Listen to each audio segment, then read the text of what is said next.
Hi, I'm Jennifer Fox with MusicEducatorResources.com, and thanks for joining me for Music Teacher Tip number 17. So, today I wanted to talk about missed lessons. Missed lessons is a subject that I think is probably the number one topic that I see teachers asking about and wondering what the best way to go about when a student needs to miss, or even when a teacher needs to miss. So I thought I would share what I do because I always try to find those win-win solutions. And win-win solutions to me is when neither party is sacrificing something. So I'm not sacrificing my time when a student needs to miss, and if to make it up. I don't do makeup lessons because I think that makeup lessons you are actually teaching overtime for free. Anytime that you have a student that you're creating a spot for that it's not their existing spot, then you're working extra time with no charge whatsoever. So you really want to come up with solutions that fit within your regular normal teaching schedule. Nothing should go out that's that teaching schedule. So my win-win solutions are several things, and then I'm also going to talk about some other ideas that other teachers have done.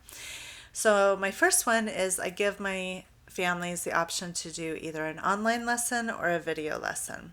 An online lesson is things like they're not feeling well, they're sick, but they're well enough to Skype or FaceTime or Zoom with me. They're still they're not totally dead to the world, so to speak. Or maybe the car broke down and they just couldn't get there. Or I have done online lesson when a parent has had to be at a meeting, but the child's still home.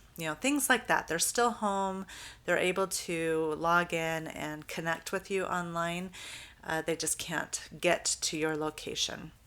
And then a video lesson is when they can't get to your location and they can't log in to connect with you during their lesson time.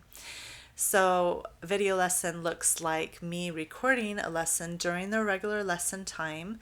So, I'll record and upload it to YouTube, and then I will send them the unlisted link for them to watch at a later time when it's convenient for them to watch. Now, you could do a couple different things with this. If they give you plenty of notice, then you can request to have them send you a video of them practicing their pieces, and then you can base the video lesson on the video that they sent you, so you can give them feedback and things that they can improve and do for the following week. If it's something where you don't have a lot of preparation time, or they haven't sent you a video lesson, then I like to just do what I call a supplemental lesson. And so this is something that is outside of their normal lesson book. So this could be supplemental music. Make sure you have studio licenses for this option. This can be, well, even supplemental music. Maybe they have a book that you don't get to every week, and you want to base a song from that book. That I've done that before. But also, you can do a lesson based on a concept, a theory concept. So you can do a theory lesson on key signatures, or a particular scale, or how to figure out any major scale or any minor scale. Those lessons are great, especially when I know a student is not ready for anything new, but I haven't gotten any recordings to base my video lesson on. So I'll do what I call concept video lesson, where I'm basing the lesson on a particular concept that I think they should learn or improve on. So those are my top two win-win solutions when a student needs to miss. I do my video lessons during their regular lesson day and time, and the online lessons are done during the regular lesson day and time as well. Now, another option is what I call just exchange. It's just a straight exchange. A student needs to miss, and they could exchange with another family. And if Tuesday at 4 o'clock can't make it, they can ask Wednesday at 4:30 if they can switch with them.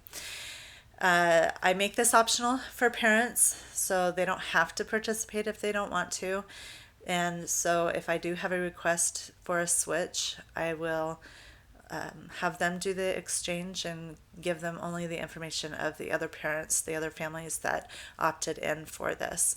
This works well for seasonal things, especially if a student has like a busy soccer season or something and they need to exchange for like a month or so. Or I've had like drama students, they're in this play and they have these strict, rehearsal schedules and, for this month, and the idea is to see if they could switch with somebody. Now, I don't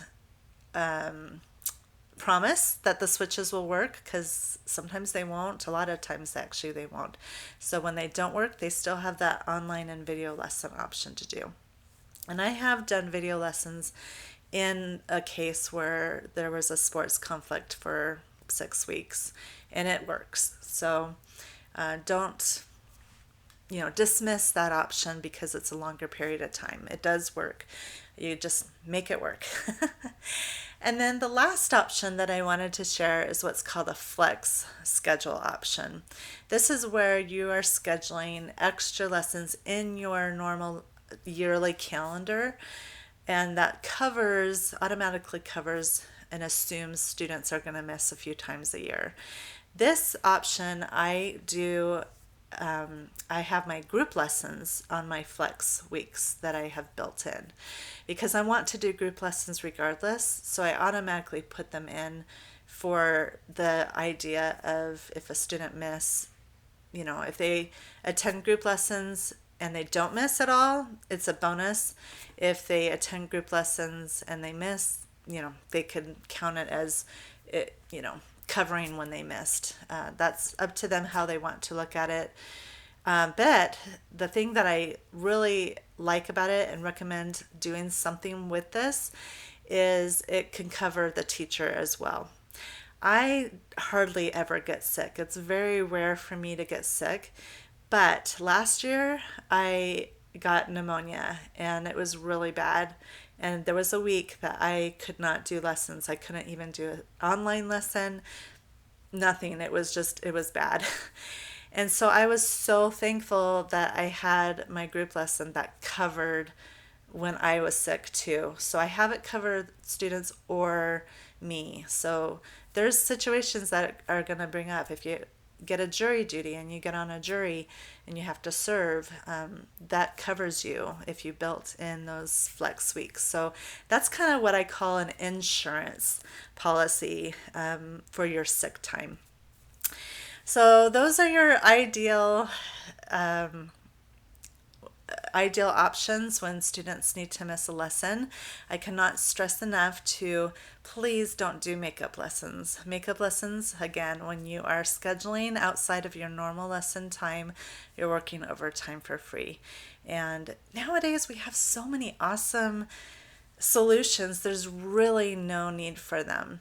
So I hope this is encouraging to you, and I hope you can figure out what sparked that light bulb for you and can make it work. And don't worry about when you make the change, don't worry about what parents may be upset or not upset about. A lot of times we worry over nothing.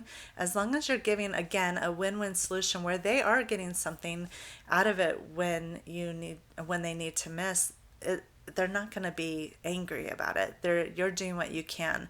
And I think they will understand that you have your set schedule and you can't do anything outside of your set schedule. It's set, and you can't create some magical hour or half hour or whatever you do out of the blue, because your time is your time. Your family is important. You are important just as much as their family is important. So, all right. Well, happy teaching. Bye.